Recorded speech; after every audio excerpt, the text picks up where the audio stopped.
Drum roll, please. The new results and data from Giving USA. I'm Bill Stanczykiewicz. This is the first day from the fundraising school, and I'm joined today by my colleague, Dr. Anna Pruitt. Anna is an associate director on a research team at the Indiana University Lilly Family School of Philanthropy, where she serves as managing editor of Giving USA. And I'm going to harken back to my childhood, Labor Day weekend, Jerry Lewis, saying to Ed, let's see the numbers during the telethon, and they would show the numbers. What are the numbers for this year's Giving USA report? Thanks so much, Bill. And it's such a pleasure to be here to present these numbers. So the sort of big top of the line finding is that total giving reached $557.16 billion. Now, that is a record in current dollars. It's about 2% growth over last year. And when we adjust for inflation, unfortunately, it didn't quite keep up. It's about 2% decline when we adjust for inflation. But again, still a new high when we look at current dollars. $557 billion. It's up in current dollars. Again, the value of the dollar, the year the dollar's donated. It's about a 2% decline when we adjust for this crazy inflation wave that the world has been dealing with for the last 3 to 4 years or so. Anna, what about some of the individual categories regarding the sources of this charitable giving? So it's a lot of good news. Over on the sources side, we see giving increasing for individuals, corporations, bequests, and foundations. Again, when we adjust for inflation, the picture looks a little bit different. We see some declines for individuals, foundations, and corporations. Bequests remain about flat. But again, like when we look at the directionality of where everything is moving, it seems to be pointing upward. And one kind of standout over on the sources side is given by foundations, which crossed the $100 billion mark for the second year in a row. So that's, really something that's pretty unusual. We're also seeing, a trend that we've been watching for a while, but it is true that foundations, because of this extremely strong growth in the past decade, really, we've seen really consistent growth in this area. Foundations now represent about 1 out of every $5 going to charity. So really big numbers coming across, all 4 of these sources, really.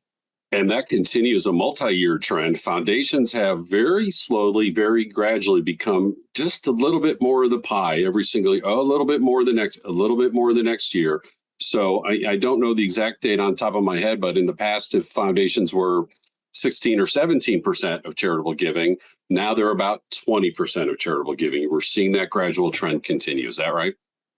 Yes, absolutely. And as you point out, it's been pretty steady growth, and that's just really the mechanism of giving. So that just has to do with the fact that assets have grown really, really strongly. We also had the S&P 500 grow really, really strongly in the past decade. So since foundations give out of their total asset value, they've been able to give more as their assets have grown.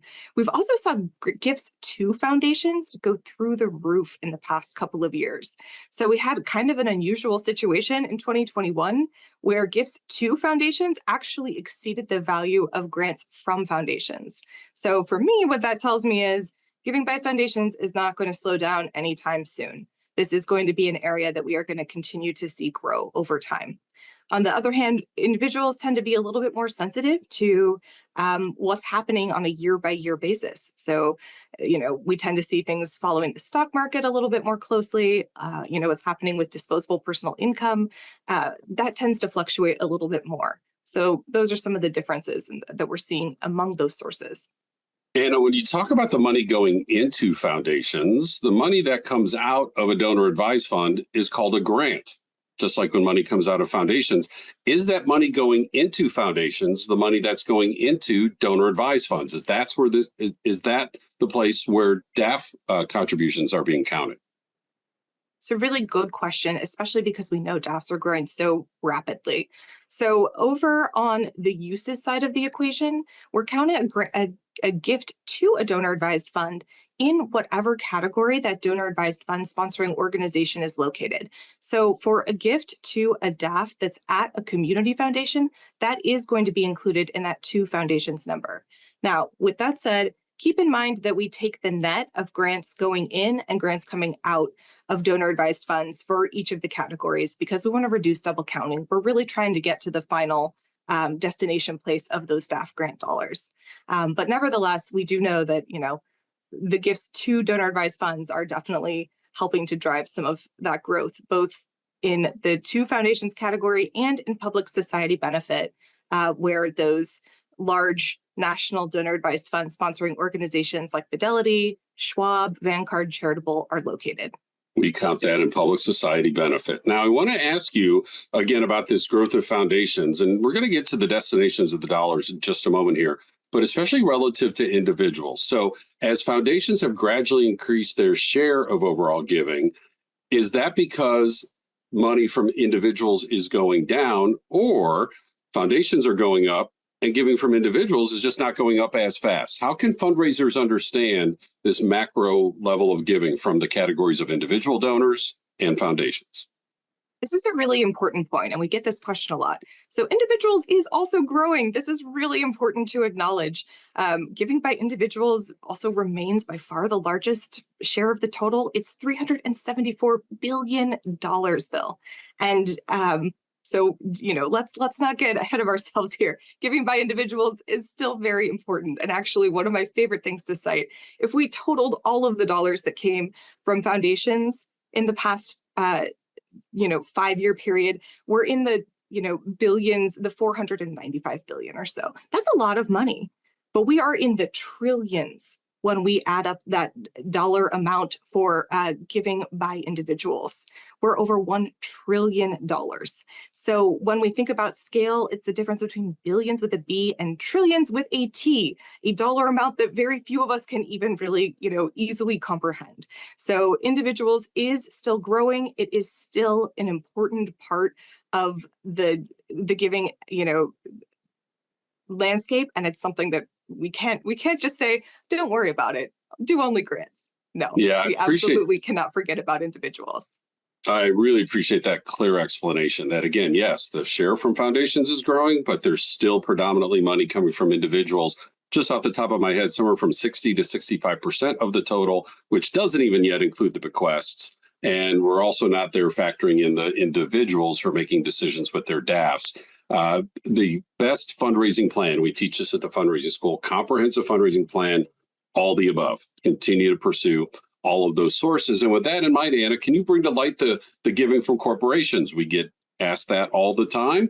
What is the charitable giving looking like from the business sector in this year's report? So giving by corporations was pretty good. Again, it's a situation where we have growth in current dollars that didn't quite keep up on inflation adjusted terms, but there's pretty strong growth in giving by corporations over time. And that's for a couple of reasons. One of the links that we see is that giving by corporations is closely linked to the GDP, which has actually been growing really strongly in the past couple of years. So that has been a really positive force. And then also corporate pre-tax profits. They tend to be a little bit more volatile year to year, but generally pretty strong. It's pretty close to what we see with the overall result for giving by corporations last year, where there's growth in current dollars that didn't quite keep up in inflation adjusted terms, but pre-tax profits do continue to grow as well. And from our view, we also see a lot of gifts from pharmaceutical corporations being part of this strong growth in the past couple of years, and it's really an area we'd like to learn more about. Well, we will wait for you and your colleagues to inform us about that aspect of the story. In 2023, there were all these predictions we were going to have an economic recession in the United States. Fortunately, we did not.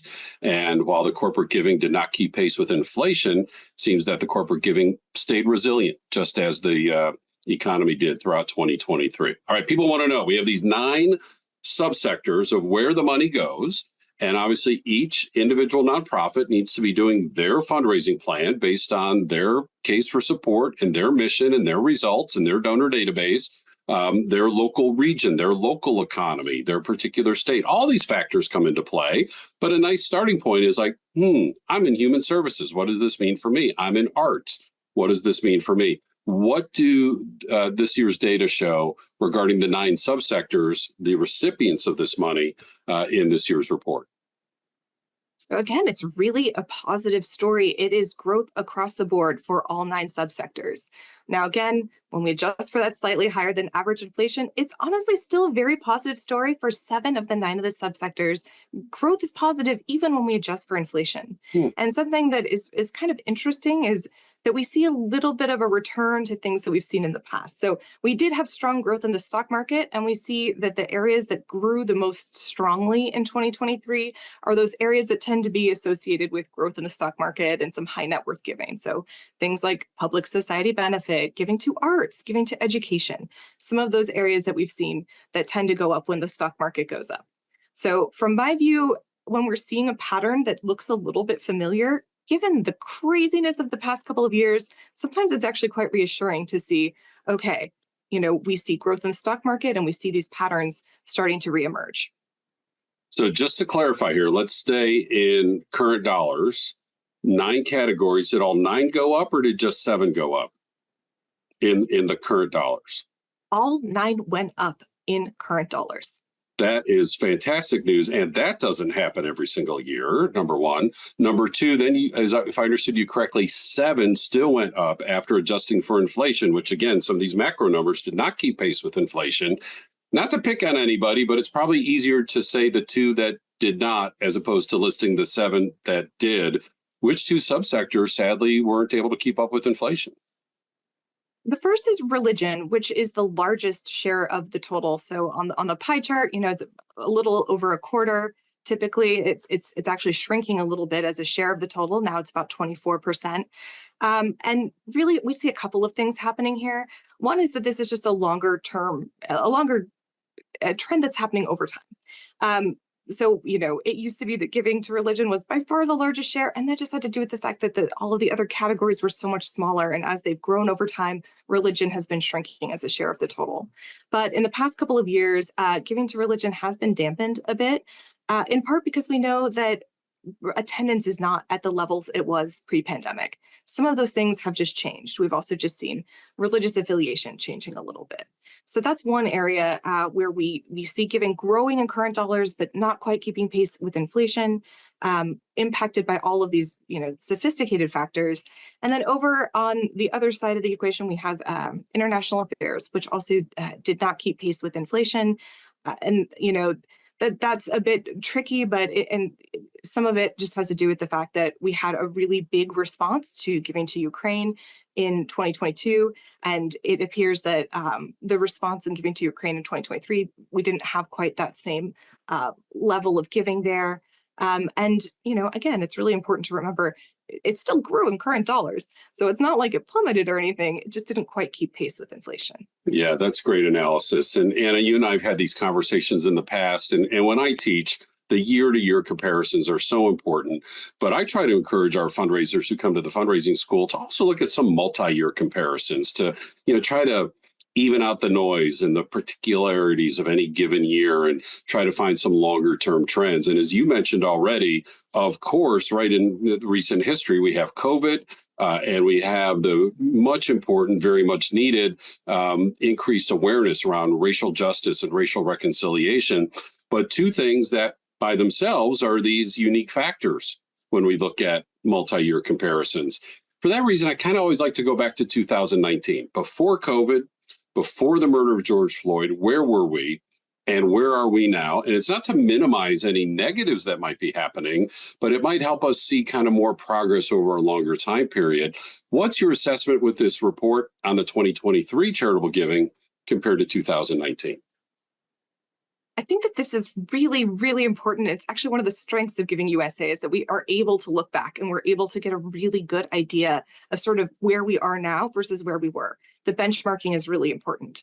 And again, great news here. We are above where we were in 2019 for total giving and for all 4 sources, even when we adjust for inflation, the crazy inflation of the last couple of years, even when we adjust for that, we are above where we were in 2019. So as you know, as you just mentioned, there was an outpouring of support in 2020 as the world was changing around us. COVID, once in a generation pandemic, this massive movement for racial justice, so many different reasons for people to want to give, boosted by the stock market growth, incredible years of giving. We might expect to see some real backsliding, and that's not what we see. We see that giving is now at a new level.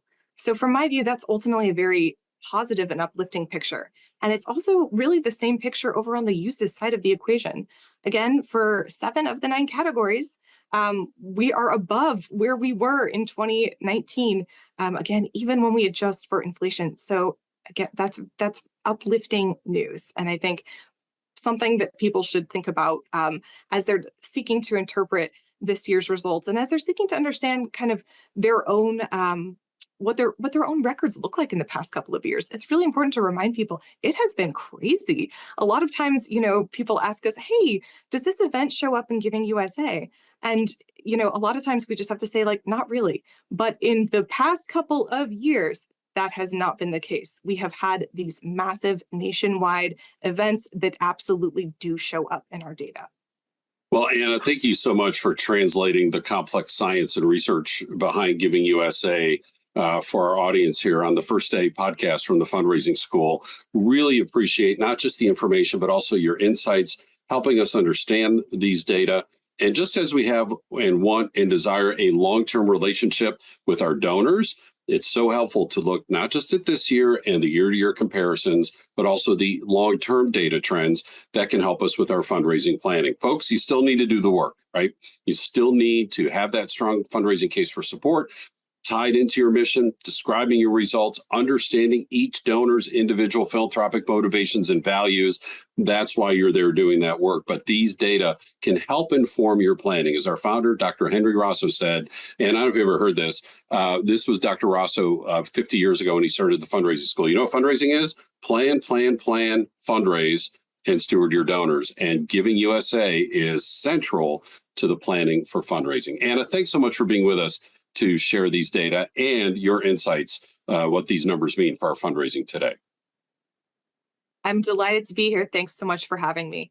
Now, folks, you can obtain so much of this information. It's available on our website at go.iu.edu/research. And when you go to the research page, you will see a section dedicated to Giving USA. The executive summary is free.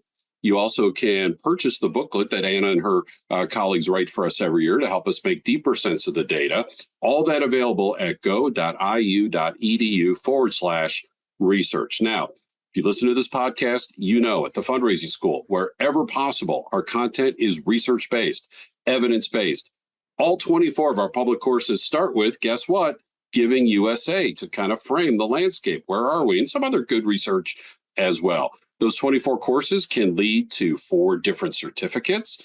We can do these courses in person, online, in the United States, anywhere across the world. And we can tailor curriculum just for your nonprofit specific needs. Or maybe it's your association, maybe it's your region, your county. We can bring those trainings custom made, tailored just for you, again, in person or online. We have these weekly podcasts.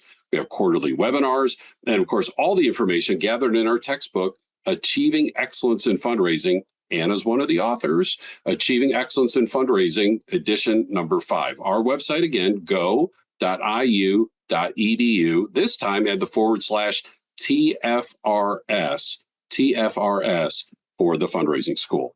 I'm always grateful to my colleague, Dr. Anna Pruitt, and the entire team that stands alongside her. Folks like John Bergdahl, Dr. Una Osley, Coco, Shashan, people who are all working together closely to bring us this information in a podcast produced for you by Jennifer Boffman and Mike Anthony.